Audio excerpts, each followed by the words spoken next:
Okay, well, I got my attachment off and got some on me too. So I have stirred here the cornstarch and the white wine vinegar nicely so it's smooth. That's what it says. So I'm going to use the attachment to stir it in. Let me just stir this a little bit more because if it got stuck to the bottom.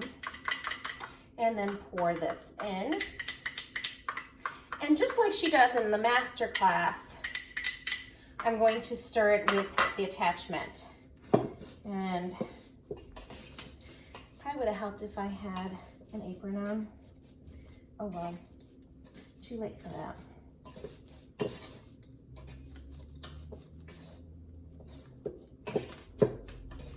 This is super thick. I think I got this right. So there we go. We've got it nice and thick. Did the overhead test. And now it's ready for placing on the parchment paper. So here I have my circle. It's not as nicely done as the one on the masterclass, but freehand.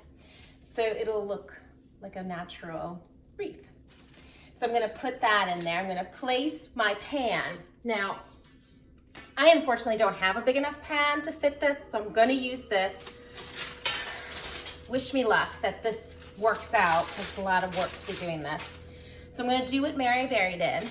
I'm gonna put a little bit so it sticks to the bottom and this parchment paper doesn't move while I fill in the wreath with the pavlova mixture that I have, the white yolks.